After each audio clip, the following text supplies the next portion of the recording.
Okay, well, thank you all so much for joining us for this historic launch of Labour for a New Democracy. Sandy, sorry. just before we kick off, I'm so sorry. It said meeting started at the top of my page. It's started, but people are still Okay. bundling into the room. Okay. So just give it a minute or two. Filling up. It was a perfect start, but you can do it again. Clive has said he's struggling to connect. Tell him it was easy from New Zealand.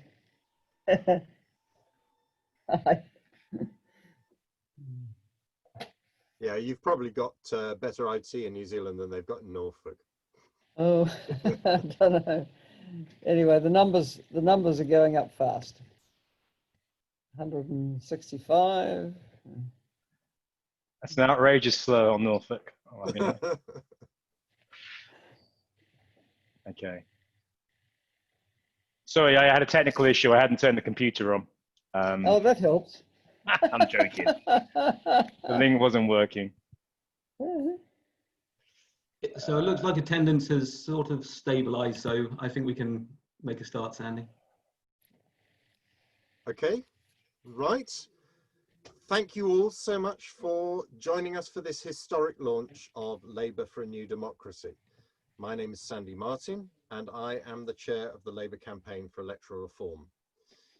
The majority of Labour Party members support proportional representation for Westminster, 76%, according to a YouGov poll last December. So we recognise the golden opportunity to secure a firm commitment from our party to change the way we elect our governments. But we also recognise that we need to work to secure that commitment, and that we need to work alongside all the other organisations that are committed to a better democracy in Britain.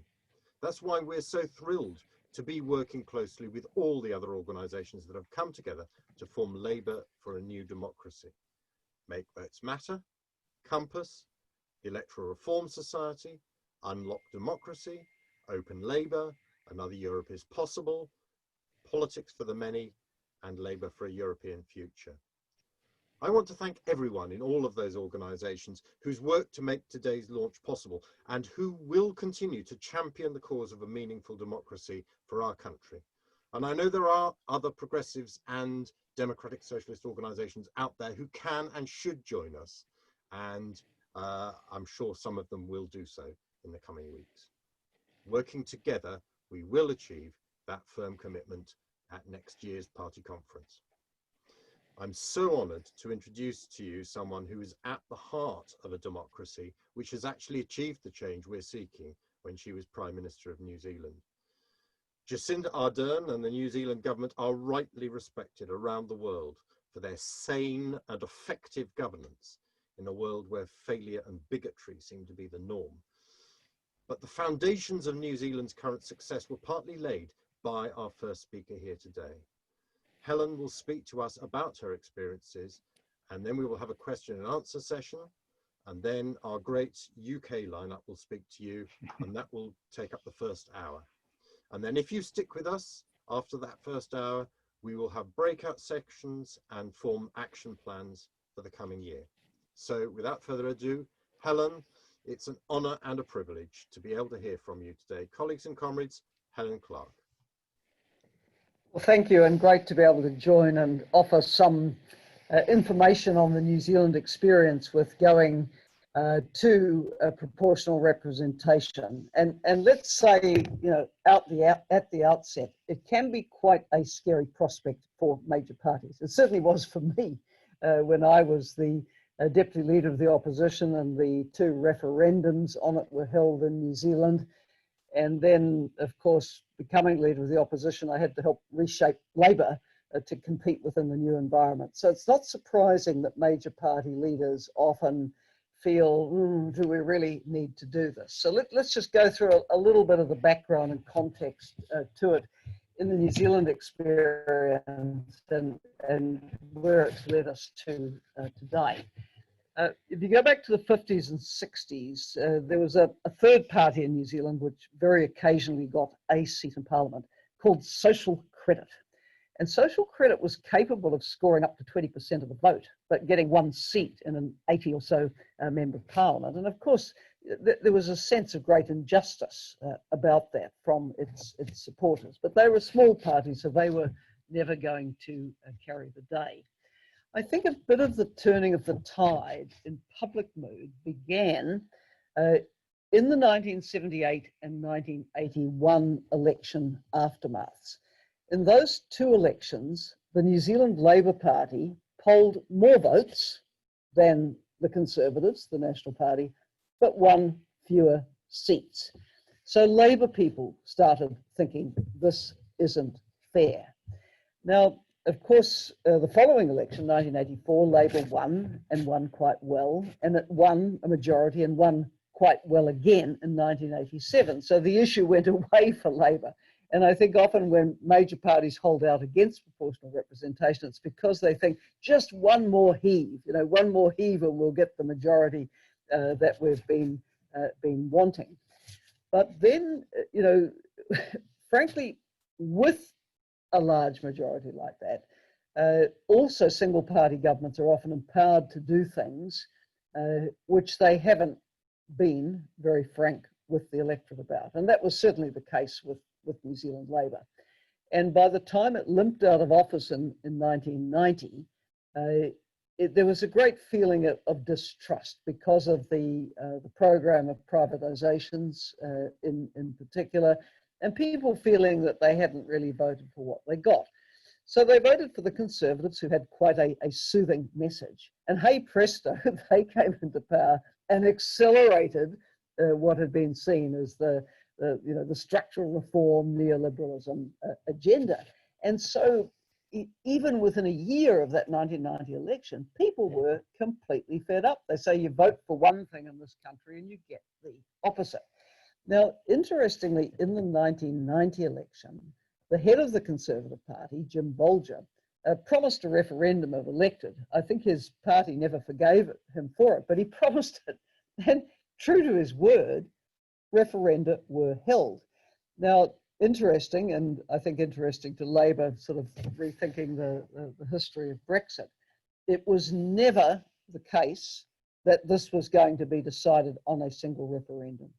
New Zealand started on a process, recognising the significance of this, because an electoral reform is at the core of constitutional reform.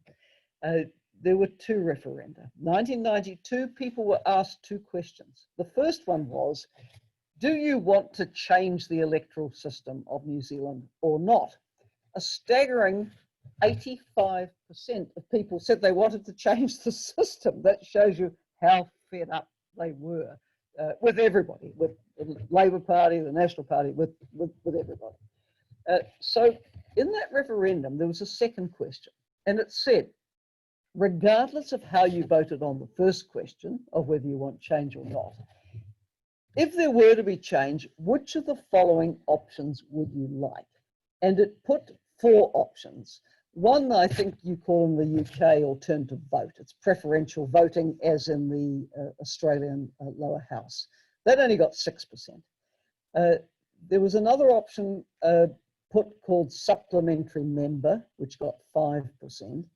Single transferable vote, which is the Irish system and the way the Australian Senate is elected, got 16%. The mixed member proportional system, the German style system, which had the main campaign around it, got 65%. 2/3 of Kiwi voters saying that's what we want. And so the undertaking from the indicative referendum that the government gave was that it would then draw up through the proper parliamentary processes an act of parliament for the majority or the greatest preferred system that came through this, and put that to the electorate in 1993. And so in 1993, there was quite a thorough process of drafting and consultation, and MPs did a study tour, I think, to Germany. So a fully developed act of parliament went to the 1993 referendum, which was also a general election year, so you're going to get a good turnout at that. Now, at that point, the referendum passed 54% to 46%. So you can see it came down quite significantly because the no campaign got quite a bit of traction, because again, people are always a bit concerned about change, but nonetheless it passed 54 to 46 and it became law. Now then, of course, each of the political parties had to try to position for the first MMP election in 1996, and this would be very relevant to such a transition for Britain's political parties.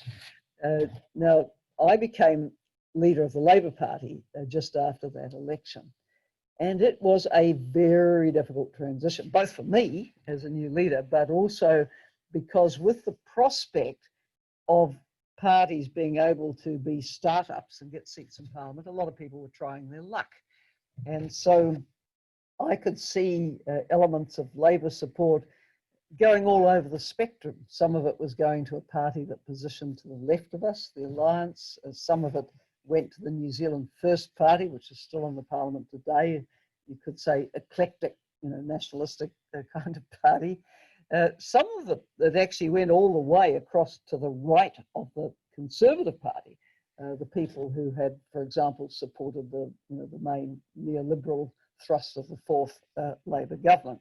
And there was another small party that also took some people. So my job was to try to reposition Labour as a coherent, mainstream social democratic party in this much broader spectrum of possibilities for party representation in the Parliament. And that first election was not easy. I mean, we got about 28%. New Zealand First did quite well, got almost half as much as we did. The party to the left of us, it did okay as well. Now, from that election, Labour could have led a government with the party to the left of it and the eclectic New Zealand First Party, but we went through 9 weeks of negotiation, as did the National Party, with the eclectic New Zealand First Party, and they decided to go with the National. And I always thought that actually in the long term, that worked better for us, because we didn't have the teething problems of being the first government under proportional representation and trying to make it work. And we learnt a lot from watching what happened as that coalition government actually broke up quite spectacularly. So I think it would be of interest to people to know how you do govern in this sort of system. Every election since 1996 under this new system has never delivered a single party majority government. Ironically, this one might. It might not, but this is probably one of the most realistic prospects for that happening. Because normally I think voters like to keep a bit of a check on the big parties.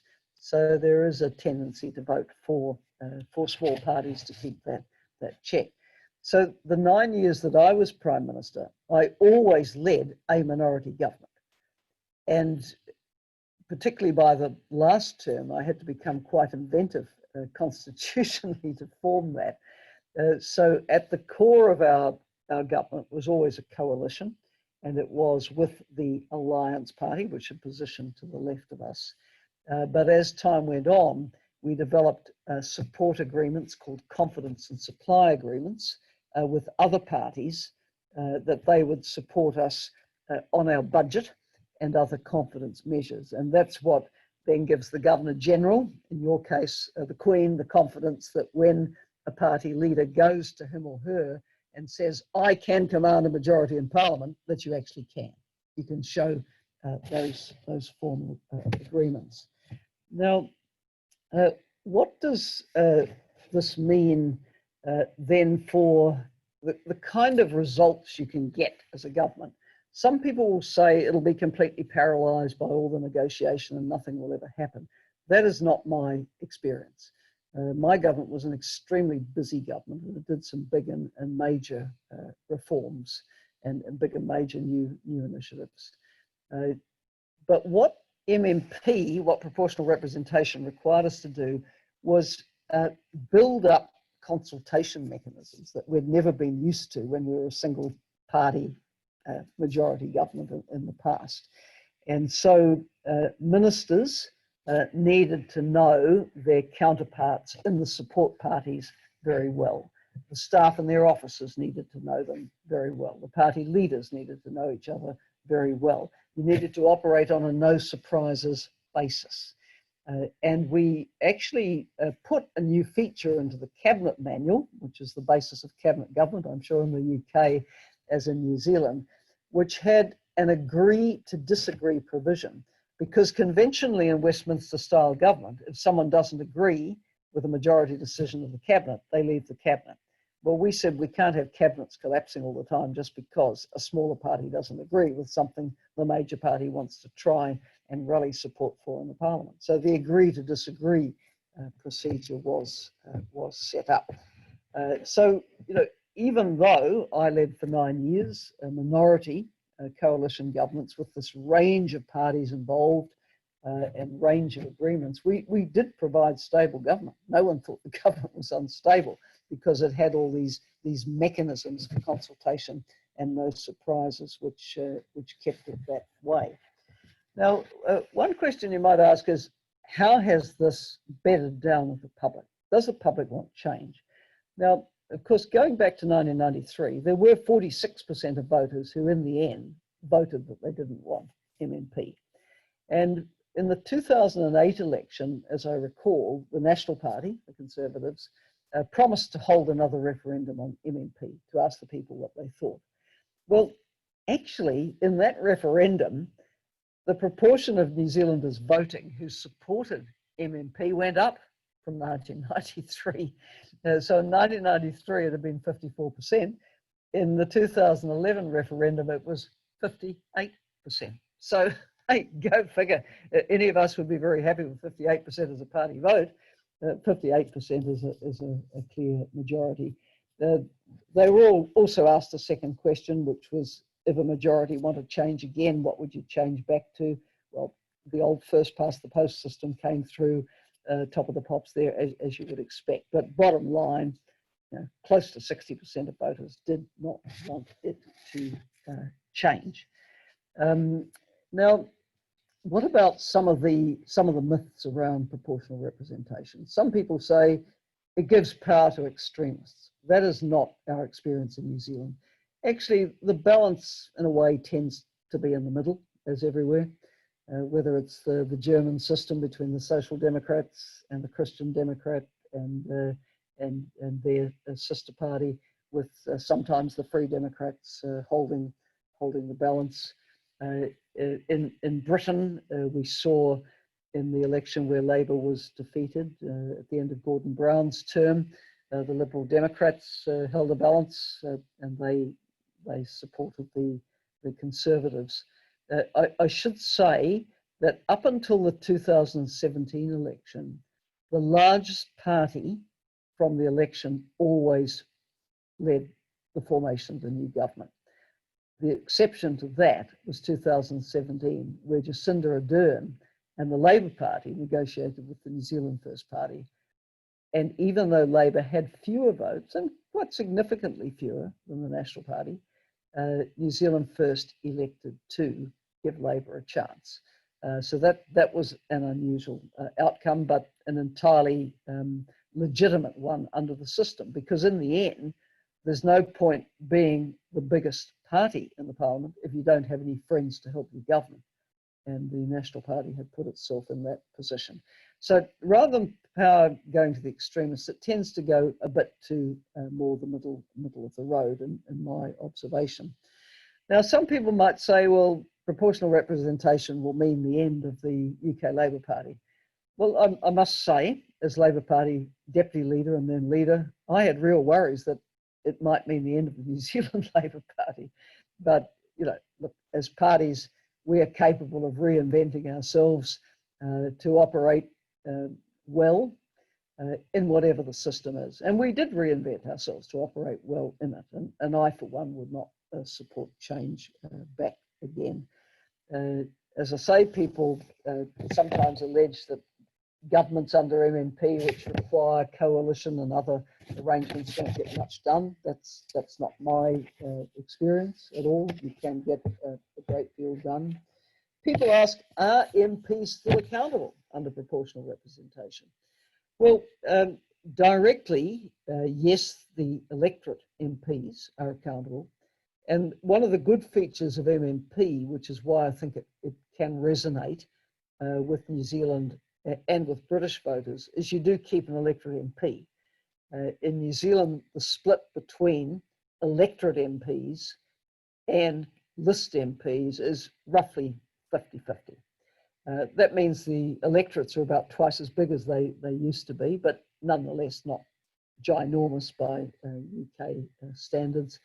The list MPs, of course, the accountability is more indirect, more through the party itself and its performance. But I think it's perfectly fair to say that there is accountability under the system. In the UK, some people might say, well, haven't we had a referendum on PR and rejected it? Well, you didn't really. You had a referendum on a preferential voting system, and that's not proportional representation. Interestingly, as I said, when that was put on the list of options in the 1992 indicative referendum in New Zealand, 6% of people voted for it. So that's not what they wanted. They wanted proportional representation, and they wanted a good form of it. And MMP is quite a pure form of it. Pure in the sense that you have the two votes, one vote is for the electorate, the other for the party. And the eventual composition of the parliament mirrors the party vote. With this minor qualification, that to be represented in the New Zealand Parliament, a party must poll 5% of the vote or win one seat. If it wins one seat and say 3% of the vote, it'll bring probably 4 or 5 other MPs in. If it wins no seat and 5% of the vote, it won't bring any in. Now, of course, there has been some complaint about that over the year. Is that fair? But basically that threshold does mitigate against perhaps the kind of proliferation you see in the Italian system or the Israeli system, where you have many very, very tiny parties. We don't get that. I think the most we've had elected in the parliament is about 7 different parties, and it's under that at the moment. So that would be my tour de table, if you like, of our experience with it. But I hope I've said enough to provoke some questions and interest. And let me conclude where I began. It's not unusual for party leaders to fear a change like this. I did. But the reality is, if there's momentum for it and the public are looking for something like this, most definitely major parties can make it work. And over time, it becomes seen as a good way of doing things. Thank you so much, Helen. Are you able to take some questions now? And would you Definitely prefer to have them in thirds or one at a time? In 3 or 1 at a time? Try 3, and that will stop me repeating myself. Okay. Well, the first question we've got comes from Ian Mallet, and I think you've partly answered this anyway, but do you want to describe the way in which the government in New Zealand is similar to the German system, and whether or not it is different from the Scottish system, and also what arrangements do you have for local government? They have a single transferable vote for local government in Scotland. But maybe let me answer that one then, because it's a bit technical and I'll forget the details. I think ours is quite similar to the way the German system works, which is not surprising because we modeled it precisely on the German system. And as I say, Germany also has its great political parties. It's Christian Democrats and their barbarian allies, and the Social Democrats, a very long and proud tradition, struggling a bit in the polls at the moment, obviously. The Christian Democrats have often relied in the past on the Liberal Democrats for the majority, but they've also a number of, well, several times in recent elections had grand coalitions of Conservatives and Social Democrats. And I suppose New Zealand hasn't gone down that route. And I don't think in a way it's a very attractive route, because if the two major tendencies come together, then the opposition will form to the extremes. And you saw in the last German election, the neo-Nazis getting, what, 17, 18% of the vote, which is quite a scary thing for Germany itself. So while when we began, we looked more like the German system with a party in the middle kind of calling the shots, and the Greens more naturally aligning with Social Democrats, in the end, this formation of grand coalitions is not something that we have followed, and I would think it would be extremely unlikely in the New Zealand context, and unlikely in the British context, I'd suggest. The Scottish system, I'm not so familiar with, although, you know, often looking from outside, Scotland looks a little bit like a one-party state, so it tends to deliver quite big majorities. But as I understand, it hasn't required coalitions. But, you know, here we are, 1996, 24 years ago, first MMP election, no single party majority government elected out of that at all. This might be the first time, this time it might not, but the system in a way is designed not to deliver that. And local government, we have first past the post. There might be some minor variation somewhere, but generally that's the way it's done. Right, okay, I've got a question from Monica Threlfall, who asks, Helen, how are the list members of Parliament accountable? Is there some sort of accountability mechanism for the list MPs? And I've also got a question from Ruth Cadbury. Prior to either of the two referenda, was there any form of public engagement in considering the different options for electoral reform, and can we learn from that? And the third question is, do you think that there are, this is from James Corrie, do you think there are any legitimate alternatives to a referendum as routes to such a significant constitutional change, given that quite a lot of people in this country feel that referenda can be quite divisive? Well, and not surprisingly, given recent experiences, both with the Scottish independence referendum and then, of course, Brexit. Look, on the public accountability of list MPs, there's no public mechanism as such. So you could say that the accountability then has to come through two other routes. One, of course, is media, and media do hold MPs to account, and should. You know, that's the function of the fourth estate. But it's also the party that needs to hold them to account as to whether they perform or not. And you do see when parties produce their lists for an election, poor performance tend to be dumped down lists to a point where they may struggle to get elected at all. So that it's that internal mechanism that's probably the most deadly for a low performing MP. I don't see in the New Zealand context so much sort of de-ranking of people on lists, party lists, because of factions. It's more around a performance issue, or a need for certain greater demographic diversity might be another driver of it. Now, Ruth asked, what about public engagement and the options? Well, there was an electoral reform organisation in New Zealand that worked very, very hard for MMP and you know, to sort of make the case to the public about the need for change.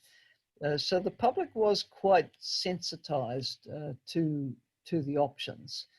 And I think the four options that the government put in the 1992 referendum would have been seen as, 4 fair options to put. Then when MMP came out as much the preferred option from an electorate, which was 85% wanting a change of system, the legislation was drawn up and went through well-considered select committee processes in the Parliament.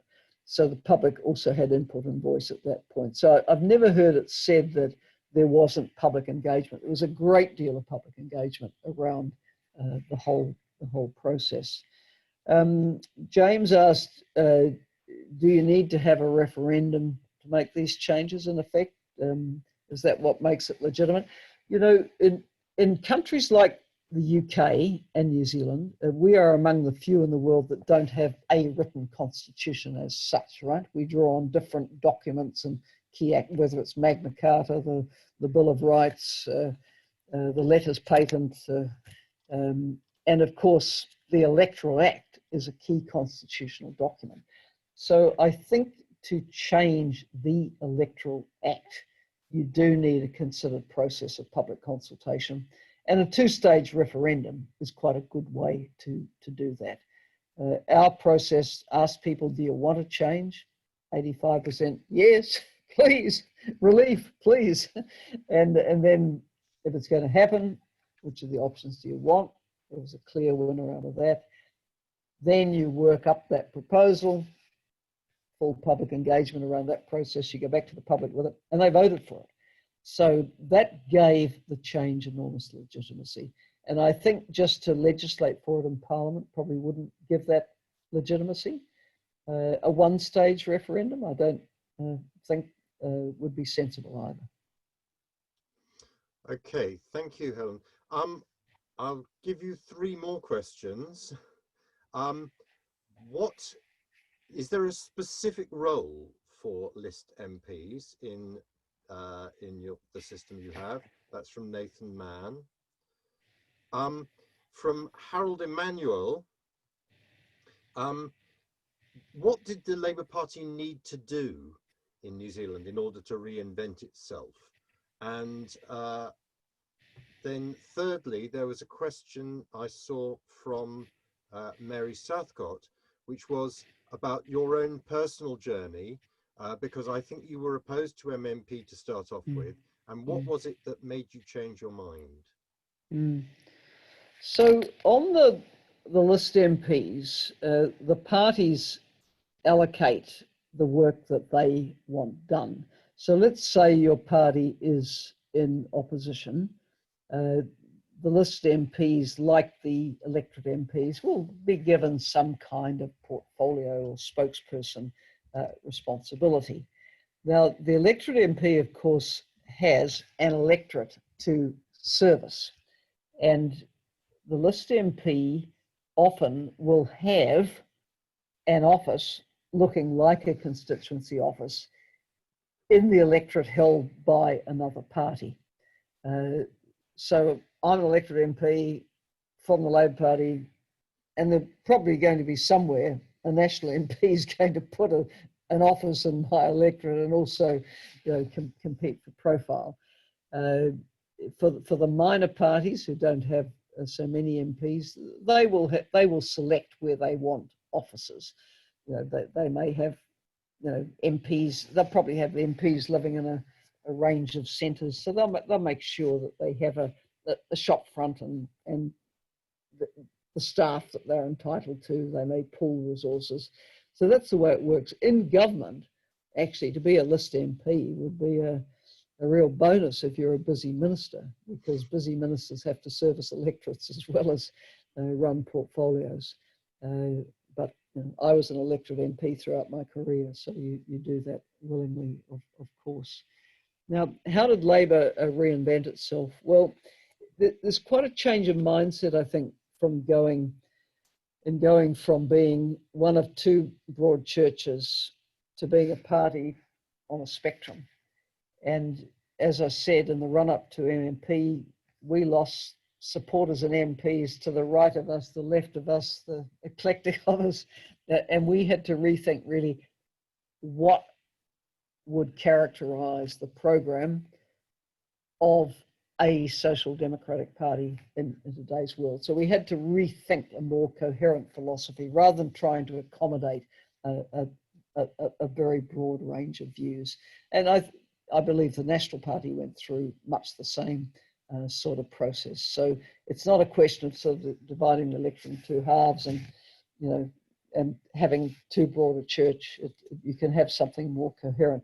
I mean, I'm conscious as I say this that the UK does have some more diversity of representation historically than we've had. You've had the Liberal Democrats, which have been there as a centrist voice, and then you've had the nationalist parties, whether it's been SNP or the Plaid, or you know, you've had the Ulster Unionists as a regional party, Social Democratic Labour Party in Northern Ireland, and so on. But for us, it was quite a radical change to see a broader spectrum, and we had to have a coherent philosophy within that. On my personal journey, as I say, I was extremely concerned about what the transition to MMP would mean for the Labour Party. And actually, I have to say the first election was extremely difficult because we were going into it in a difficult position anyway. Our polling wasn't good. Needless to say, if you were to be writing the rules in the UK now with Keir Starmer polling and Labour really polling quite well, I think you'd be in quite a strong position. That's unlikely to happen, I guess, for this election because you're not calling the shots on policy and referenda. But anyway, we weren't in a strong position. Our vote slumped from 1993 to 1996 as other parties did better in the proportional representation environment. But in essence, my personal journey of being opposed to it ended when the public voted for it. When the public votes for it, you stop fighting it. You say, okay, that's it.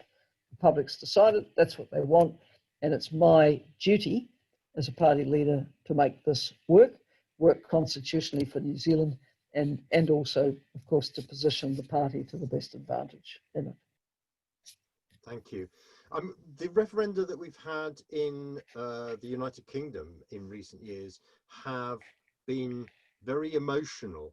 Adam Page asks, was there an emotional argument to be made for constitutional change? Like we saw with most of our recent referenda, most people voted with their hearts and not with their heads. And I think we'd better finish with this question because we've got many other speakers, but I think that's a very good question to finish with, Helen. Yeah, it certainly wasn't anything like as emotional as, as the Brexit referendum, which was like an existential question, wasn't it? But it was quite hard fought. And of course, one of the key arguments was if you get MMP, the bronze medal winner will decide which of the gold and silver actually gets to form a government. So there's quite a lot around that. But, in the end, a program of government has to command a majority of parliament. And there's no point sulking if you can't get your program over the line in negotiation with the others required to make up the parliamentary majority for that. So I don't see it as the tail wagging the dog. It is a process of negotiation. There may have been a question, did I see it on screen or did I forget to deal with it earlier? The 9 weeks negotiation after the first MMP election in 1996, the public did get very sick of that and the media got sick of it. And I think the third party, New Zealand First, which was being negotiated with by both Labour and National, it probably got most of the criticism for that. But again, this was uncharted territory. We'd never had to do this before. Just one tip that came out of that. In the 9 weeks of negotiation, basically the two parties sat down with their manifestos, Labour and New Zealand First, Conservative and New Zealand First, and negotiated a program of government. Now, when National and New Zealand First went into government together, they had a program for government, which actually neither of them were totally committed to, because they'd had to compromise so much on it.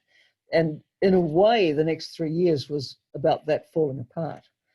So learning from that, when we were in a position to form a government after the 1999 election, we were on the public record as saying that we would work with the alliance, which was positioned to the left of us. And we decided that we would not have a detailed agreement around a program of government. The agreement we had with the alliance simply said that we would work together in good faith to form a strong government, and that there would be an agree to disagree mechanism should it be needed. As time went on, there weren't detailed programs I had in the other post-election agreements for government either, but sometimes you could get something a bit annoying become an absolute red line. So after the 2002 and 2005 elections, a minor party that we needed to do business with had a bee in its bonnet about cannabis law reform, and specifically wrote into the agreement that the government would not move in that direction, which was incredibly frustrating. And I'm still fighting and advocating around this issue today. But then you ask yourself, are you not going to form a government because of that one issue? Well, no, because there's thousands of other issues that you want to get on with and progress. But that was irritating. But hey, that's the breaks. We had 9 years of government. Okay, thank you very, very much, Helen. That was absolutely brilliant. There is a sense in which New Zealand represents a vision of what the United Kingdom could be like. And in many ways, of course, the United Kingdom is very different from New Zealand. It always will be. But one thing we do share with New Zealand and Germany and South Africa and the United States and India and every other country on earth, British people want their views to be respected. And a democracy which gives no value to their votes is no democracy at all. Thank you so much, Helen. And now, because this is a very much a joint event, I'm going to hand over now to Neil Lawson, who will be taking us through the next part of, from Compass, who will be taking us through the next part of the event. Brilliant. Thank you, Sandy. And thank you so much, Helen. It's so reassuring to know that this can be done and done successfully. And if you can do it, we can do it. So it's a brilliant example and a brilliant case study. So thank you very much for your time and everything that you've done to spur us on in terms of our democratic revolution that we need here in the United Kingdom. So moving on quickly, we've got 4 great contributions lined up, short contributions before further Q&A, before you move into some kind of work sessions about how we actually do this stuff.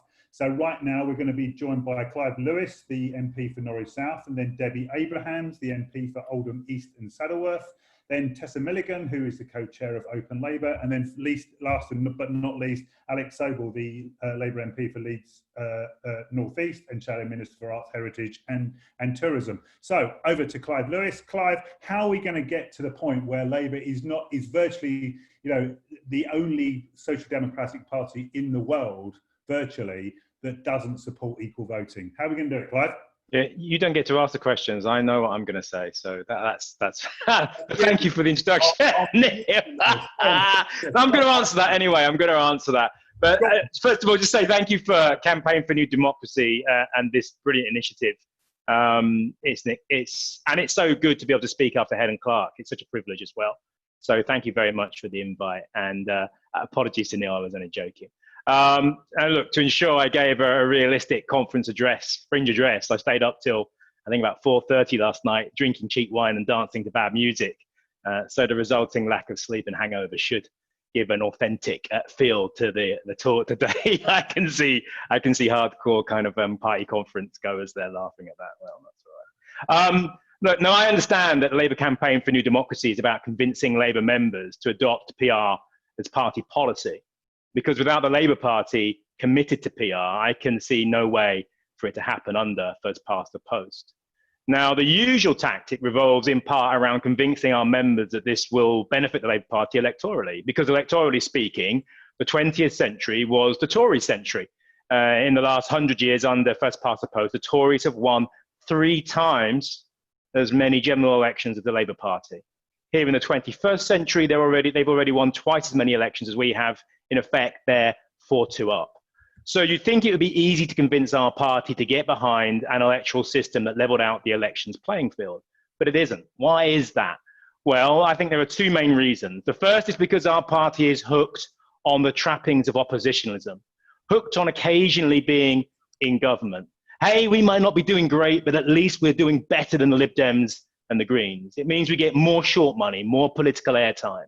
In effect, all the fabulous trappings of second place in a winner-takes-all system, at least in England and Wales. It used to happen in Scotland, not anymore. That's another story, perhaps for a little later in today's discussion. The other reason is because of something called Labourism, that unique British socialist and social democratic belief that only the Labour Party can ever be a force for progressive change in this country. Now, why is that a factor? Well, because in an electoral system that is stacked against us, on the rare occasion that we can or we do cobble together an effective electoral coalition, we don't have to play nicely with others. We get to be like the Tories and impose our policies on the country and on Parliament. It's not about compromise or working with others. It's our way or the highway. And because that's what and how politics works in this country under first past to post. But it doesn't have to be that way. And that's why we as a campaign have to appeal not to the partisan winner-takes-all mentality that has so often dominated our party's approach to electoral change. Rather, we need, one, to appeal to the better nature of our socialism, and two, emphasize the wake-up call that this is part of the crisis of democracy that confronts all progressives around the world. Now, let me briefly take each of those in turn. On the better nature of our socialism, it's this. As a party, we need to practice far more humility and understanding. We need to embrace the fact that a progressive future will not be dictated by the Labour Party alone. And even if we could dictate it, we should shy away from it. Rather, we should embrace collaboration and negotiation. But that is exactly what first past the post seeks to prevent. But ultimately, all this ties in to the crisis of democracy. And by that, I mean the erosion of democratic norms, the rise of authoritarian nationalism, surveillance capitalism, and the ensuing climate crisis and its effects. Because let's be very clear, if our democracy and many others across the world were functioning properly, we would not be on the brink of climate catastrophe. Because people don't vote for the Arctic Circle to burn, just as they don't vote for the increasingly likely ecological collapse that we're facing and the famines that will result. Of course, PR isn't a silver bullet. It won't miraculously fix these issues, but it is a strong base on which we can build a more collaborative politics, help forge a better political culture amongst progressives of all hues, because without that, we will continue to be divided and ultimately conquered. So leadership means many things, but if the Labour Party wants to lead a progressive thinking throughout the 21st century, then let's do so by example, in a spirit of pluralism and engagement. If so, that starts by our party embracing and getting behind a fairer electoral system as part of a new radical constitution fit for the 21st century. Thank you. Brilliant, Clive, fantastic. Right, bang on message, well done. And time as well. Debbie, over to you. Give us your 4 minutes on why we need to do this. Thanks so much for being part of this and all the work you've been doing on PR. Thank you. Thanks so much, Neil. Yes, I mean, there are many reasons for supporting this campaign, and I congratulate everybody that has been involved in this. But for me, this is about addressing inequalities, and it's why I got into politics, why I became an MP. So our movement's focus has tended to be on inequalities in terms of income and in terms of wealth. We know from totemic pieces such as The Health Divide, The Spirit Level, and Marmot's recent review of his review on health inequalities, that how long we live, our health and well-being overall, and much more reflect our financial means. But on top of this, there's an independent and universal effect that reflects our position in the hierarchy, our status and our relative power. And it's the inequalities in power that I believe that this campaign for change in our electoral system has the potential to address. So power inequalities include inequalities in political power, but also around practical and everyday power, personal power, or self-efficacy. And in representative democracies such as the UK, the fundamental principle is that political power is vested equally in all eligible citizens who temporarily transfer this to the politicians they elect to use on their behalf. But as we know from the British Social Attitude Survey, that trust and confidence in politicians and our system is at an all-time low. And as Clive has just said, we also know that we've had falling turnouts at elections for decades. And we know that we have a surge in far-right populist parties. And that's the real threat to progressive democracies across Europe and the world. So is our electoral system contributing to this? And I would say yes. Obviously not exclusively, but I'd argue strongly that it is impacting on that. So our first past the post system has left many people feeling that their vote just doesn't count, it's wasted. And I would argue that people also feel disenfranchised and disengaged because of how politics and how, unfortunately, some politicians operate between elections. The adversarial, even aggressive behaviour in Parliament, the detachment of politicians from the electorate between elections, compounds the concept of power over instead of power with. And if you feel that you have so little control over many, many aspects of your life, this is just one bit, then you feel less inclined to give up. The feeling that politicians don't reflect them or their views is a very real one. So for me, a new democracy also needs to consider how we develop mechanisms for power with people. Devolution could help, but only when it looks to empower its citizens. It can't just be seen as another layer of governing. It must be about partnership with citizens as active participants, not passive recipients of services. So I believe citizens' assemblies, which you may be thinking of talking about at another stage here, Neil, such as we've seen in the recent Climate Assembly, are part of this mix. But we must also need to address other aspects of power inequalities around practical and personal power inequalities. So for me, this is a magnificent start, but it is just a start. Brilliant. Thanks so much, Debbie. And you're absolutely right. This is a cultural point, isn't it? Your thing about power with, not power over, is exactly right. And that's what we've got to shift our party towards. Thank you so much. Tessa, over to you, and tell us what you and Open Labour are doing about winning the party over to PR. Thank you. Sure. So, hi everyone. It's really nice to listen to everyone speak and make such incredible points. I'm going to start by saying a few things about how proportional representation can help contribute towards creating more inclusive, representative and collaborative democracy. I think we need to start by looking at the current state of our democracy here in the UK. We are seeing the dangers in real time of what happens when a party, which polls on a minority vote under first past the post, secures a huge disproportionate majority in the House of Commons. The result is a government intolerant of its own MPs, intolerant of any dissent, refusing any form of cooperation, dodging accountability, and funding a government of mediocre friends and family and donors and cronies with our money. A government elected by a minority, delivering an incompetent, corrupt, populist autocracy. And this is a de facto coalition of the old style Tory party with Farage's lot and the hard right. And their approach is to poll on or around 42% with their hard right Tory party de facto coalition, a minority of the vote, with a good chance of that securing permanent government under first past the post, spurred on by a series of invented or hugely inflated rows like dinghies invading across the Channel or the Rule Britannia row, which are designed to stoke up division, especially racist divisions, to fire up that small voting base. A culture war, if you like, which splits the country in two and drives us as an electorate and as a society apart. Proportional representation cannot, on its own, change the culture of how we are governed and are governed. It has to be part of a package of reforms which roots decision-making as close to the people as possible, like Debbie said, by those who are accountable to the people. So I believe the first casualty in pursuit of democratic accountability should be the House of Lords. It's an affront to democracy, and we need a second chamber elected by proportional representation.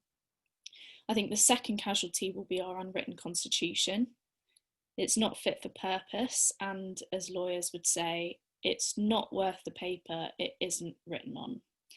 And I think the third casualty should be first past the post, to be replaced with a proportionally representative system which is fairer, fosters an atmosphere of collaboration in which division for division's sake struggles to thrive in the same way as it does under first past the post, and essentially rewarding this Tory party with majority governments. So it's not perfect, it's not easy, but I'm not trying to come up with solutions that are easy for politicians. It's about collaborative solutions which work for voters, which deliver functioning democracy and better governance. And we are seeing, of course, how fairer voting can work in the Labour Party. We've adopted the single transferable vote in some of our NEC elections. I'm one of those to blame for that. And the penny is dropping with most members that these winner-takes-all slates are of the past. Vicious attacks on opponents work against you. And ultimately, if elected, you are going to be working with some of your election rivals. To be successful in the STV system, winning candidates must appeal to a broader base of support by seeking second, third, fourth, and even lower voting preferences. So they have to work harder to earn your vote, which means for successful candidates, there's more accountability to a wider electorate and a better link between the voter and their NEC representatives. So it's more representative, more inclusive, gives the voter more choice, and means that votes matter more. And I believe it is a vital step in the right direction towards healing some of the bitter divisions in our party. But bitter divisions continue to exist in politics outside of the Labour Party, bitter divisions which are being exploited by those in power. So we need proportional representation. We need a new democracy. Proportional representation would bring the possibility of collaborative, inclusive politics, reflecting the progressive majority, and a future that is negotiated rather than imposed. So I strongly urge you to invite a speaker from Labour for a New Democracy to your local Labour Party, or if you're also a trade union member like me, inviting a speaker to your union branch, helping spread the word about proportional representation.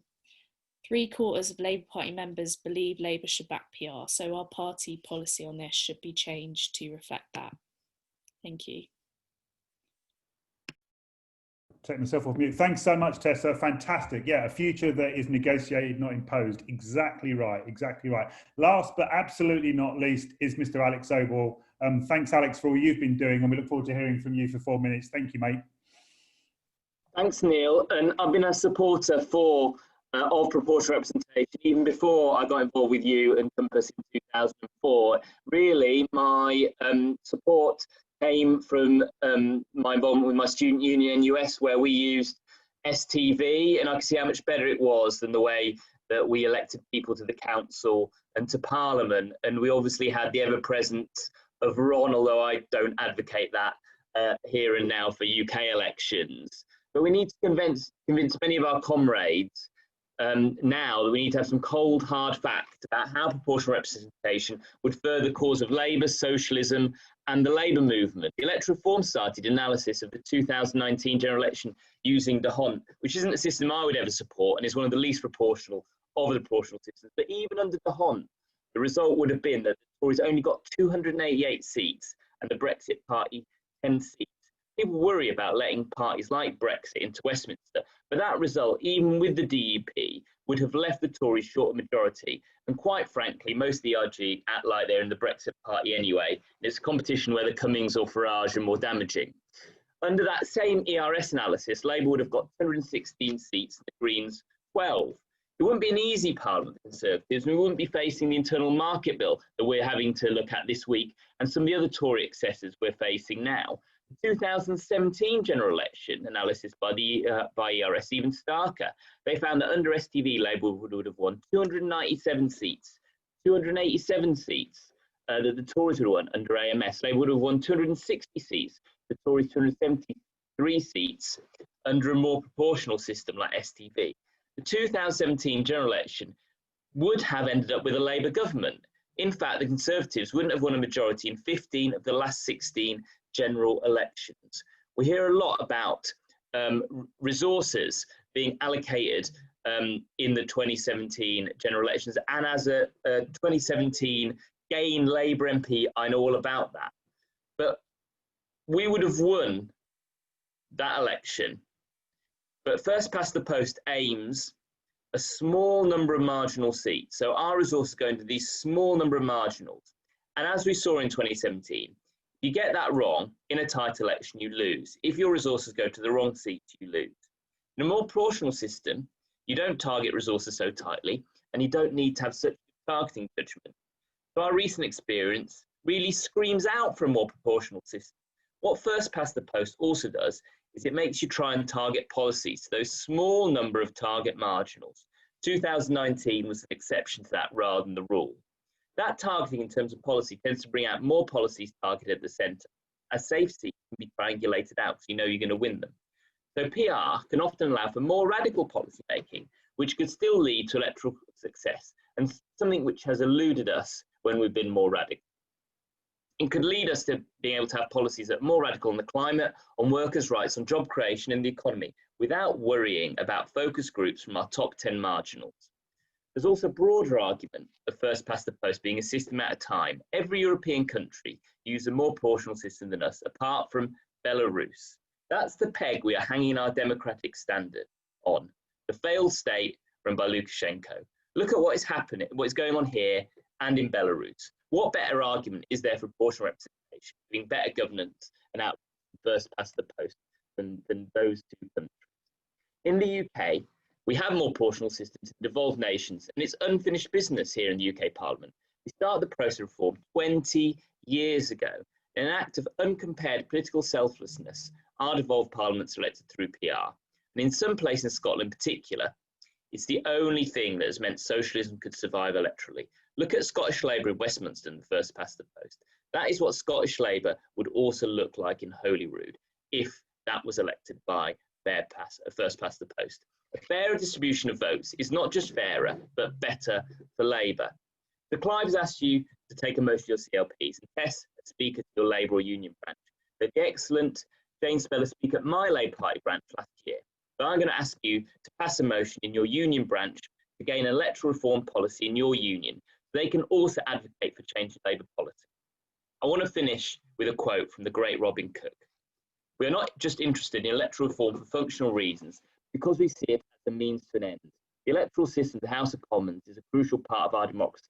The Labour Party democracy cannot be just viewed as a means, it's also a value which expresses how fair, how open, how equal we are in our society. At that moment, we're a democracy that fails to match that value. And that's why it's a matter of principle that we must insist on it being changed. Our objective, our slogan, should be to achieve an electoral system which puts our democracy in the hands of the many voters, not the few voters who happen to be in key marginals.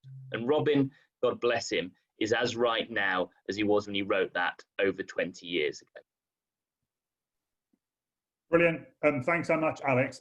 We're running out of time a bit, so I'm just going to do a quick whiz round of fast answers. I've been looking at the Q&A and the chat thing, and it's really a question. I think there are two big questions. You know, what's the most persuasive thing that we can do to persuade our party? And then how are we going to, because we have to win an election in order to change the system, so how are we going to do that? And that brings in progressive alliance kind of stuff. So let's just do a quick whiz round with Debbie first, because I think you may have to go, Debbie. So what's the best way to persuade the party? Then how are we going to win an election with a mandate to get through PR? Thank you, Debbie. Thanks, Neil. I think, I mean, from the introduction and so on, in terms of party members, I think we are pushing on an open door. I'm unclear, I have to say. I haven't got any figures, and perhaps Neil or Alex have got those, but I'm unclear in terms of how many of our PLP colleagues are supportive of PR or not. And I think that's obviously something that we need to do. From what I understand, and I've seen little bits in the chat, Keir has already made a statement about electoral reform and the support of that, and I think that's very important in terms of it being seen as a policy priority, and we need to build on that commitment. But also in terms of making sure that we are talking about it. So I'll be taking Tessa up on her offer, or any of the other groups that are part of this coalition for a new democracy to come and speak at my own CLP. I know, because I supported the AV referendum, with all the caveats that that we had about that, you know, it wasn't successful, and I included my own CLP. I have to say I was a very lone voice about this, so that we need to also make sure that everybody, as much as possible, is on side. But then I want to, you know, bring in the points that I also mentioned. It's not just about the electoral reform. For me, it's also about it's about engagement. It's about empowering communities, as I say, power with, not power over. And I think there's a lot that we need to do around that as well. Brilliant. Okay, thank you much, Debbie. Tessa, over to you. The party and the country, how do we win them over as quickly as possible? I think, you know, it's really easy to just say, look at the facts, but it's like all of the panelists have said already, the situation we're in, what first past the post is delivering for progressives and socialists. We need PR in order to have a hope of changing that. And I think another thing that will persuade people is using PR a lot more in the Labour Party. We've had a difficult few years in the Labour Party. STV in our NEC election is changing that. I can already feel the atmospheric difference in meetings and in this election online as well. And if we can do it in the Labour Party, we can do it in the country. We have to lead by example. I think that will persuade members. Brilliant. I completely agree on the leading by example. Alex, over to you. What's your key message to win? You think is going to win over the party? Then how do we move from that to winning power to do something about it? I think the big message is that it'll help us deliver more Labour governments. That's the big message. That's what Labour people want. They want to be in government in power. And actually, we've got a much more fluid membership now, haven't we? I mean, we haven't got any Greens on here, but you know, how many former Green Party members joined the Labour Party in the last 5 years?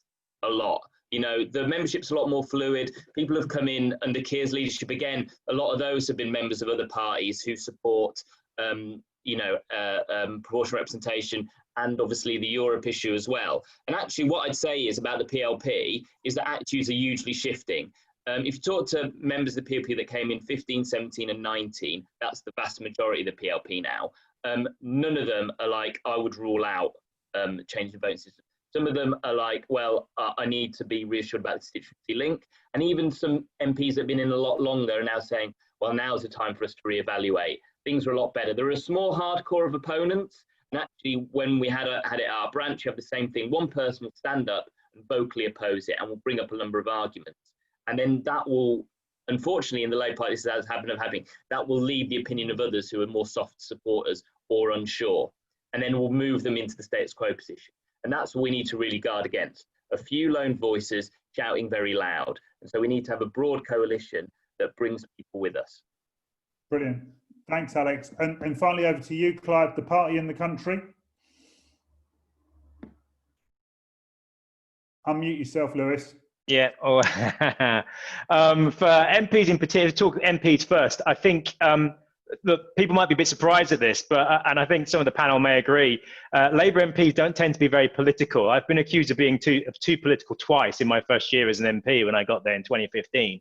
And what I think many of them, not all, will respond to is the fact that there are tens of thousands, hundreds of thousands of party members who are passionate about this and who support it. And I think you'll find that many of them are kind of equivocal about PR. It's something they haven't really put their minds to. But when they understand that their membership and their CLPs and people in the party care passionately about this, and that it is an important part of our strategy to change the world for the better, change our country for the better, I think more of them will swing around and get behind it. So I think there's hope there for the PLP, definitely. I think for the membership, I think, look, and I think for the party generally, we have to understand that the Tories have shifted. You know, the Tory party has morphed again. And there is now a big difficulty for us on economic policy when the Tories are spending so much. So being able to define ourselves by investment, it's what you're investing in which is important, but being able to define ourselves by the sheer numbers is something which is going to be very difficult. So where we can now offer an alternative is on a radical democratic offer. And I think when you look at what happened on Brexit and how the Tories have been able to tap into that disillusionment of many working people who were formerly Labour, that democracy isn't working for them. Take Back Control was exactly about that. Democracy isn't working. The Tories keep playing on this. Well, let us come at that head on and say, we know it isn't working, and we have some real answers to be able to tackle this. And I think we will have, for the 2024 manifesto, a real radical manifesto, which offers something the Tories can come nowhere near. How do we get to PR overall? Look, you know, people know my views on this. It is quite clear to me that if we are serious about forming a government in 2024 with the climate crisis looming, we don't have another 10 years to wait for a Labour government. We've got to do it in 2024. We look at what's happening in Scotland. We've got to be realistic about this. PR would be the glue, the cement to a pact to get us over the line in 2024. Let the Liberal Democrats fight the centre ground. Let us fight where we're comfortable fighting. Let the Greens can't be comfortable where they're fighting. Let's get over that line. And then the agreement is we bring in constitutional reform. I think that's the only way we're going to do it in 2024. And that's how we get PR. Brilliant. Thanks, Clive. Thanks, Alex. Thanks, Tessa and Debbie, who's disappeared. Look, I've been campaigning for PR in the Labour Party since Robin Cook made that comment, Alex, and I've never felt it's more possible. We're on the edge of something huge here, and if we can bring all these ideas and these people together, Make Votes Matter and LCR and ERS and Open Labour and everybody else encompass the rest, we can really do this. And the only tool in our locker as social democrats is democracy. Dare more democracy is the only thing we can do everywhere, and PR opens the door to the kind of society that we want. That this campaign is central to everything that we believe in and everything that we want. So thanks all the speakers. Thank you for your comments and your questions. I hope you've enjoyed that. Over to you, Joe, to sort out the rest of the meeting. Thank you so much. Thank you very much, Neil. And yeah, thank you to all the panel. That was great. I think we're really clear on what we need to do. This section of the meeting is going to be about how we're going to do it. And I'm going to talk through very briefly just the sort of strategy that we're proposing as Labour for a New Democracy. And then we're going to, if the technology allows it, we're going to go into some breakout groups and have a bit of a discussion. So hopefully you can all see my screen. And I'm just going to run through this very, very quickly. Basically, the fundamentals are really good. As we've heard, we have 3/4 or thereabouts of Labour members who believe we need to back PR. And what this means in theory, and what we have found to be true in practice, is almost any Labour branch or Labour CLP where you can table a motion, that motion will be carried. There's 1 or 2 examples out of the sort of 85 CLPs that have already carried a motion of motions being sort of narrowly rejected, or people that have concerns and don't take them forward. In general, anywhere we put one down, we'll take one forward. So the challenge in a very major way is to get those motions tabled. And that's the first of our very simple set of actions, which we'll be inviting all of you on this call to take. We have on the website a list, I won't show it now, but a list of all the CLPs that have already come out in favour of PR. Check that list, and if yours isn't on it, then please table a motion as soon as possible. This is just one going to the National Policy Forum. It doesn't have to go to conference at this stage or anything of that nature. Just get your CLP on the record as being in favour. And if we can get a really overwhelming number of CLPs behind PR within the next few months or so, I think it really strengthens the hand of the leadership and of all of those senior people in the party who want the party to back PR, because they need the political capital to make that happen. Secondly, invite a speaker to your branch or CLP. I should say, please don't wait before putting a motion forward in order to do this. You can do both at the same time. The reason is it can take 6 months, sometimes even a year, to actually get a speaker arranged and out to a meeting. We don't have time to sort of wait for that everywhere. So just put a motion forward and invite a speaker at the same time if it'll be useful to have one. Thirdly, so although motions of this kind, this just policy motions to the National Policy Forum, are really, really important, they don't have the kind of teeth that you need to actually force a change through. Now, it may be that if we get enough support built up over the next few months, we don't even need to go to conference. That would be a very good place to be. But in all likelihood, we will have to take this issue to conference next year. So just please be ready to table a conference motion at your CLP next year. We can take a whole load to conference and hopefully get it on the conference floor and actually change policy. And finally, for bonus points, trade unionists. And hopefully many of you are trade unionists. You should join a union for all sorts of reasons if you haven't already. But those of you who are probably want your union to have a good policy on electoral reform. Again, we've got a list, so you can check where yours is. Some of them already do have policy in favour. Some of them have policy against. But the biggest unions of all don't have any policy either way, and we still need to change those because they will vote against proposals at conference by default otherwise. To do all of this, all of these actions, we need to be making lots of phone calls, and one of the breakout sessions is going to be on phone banking, where we'll talk a bit about how you can get involved in that for this project and reach out to other Labour members to get them on board.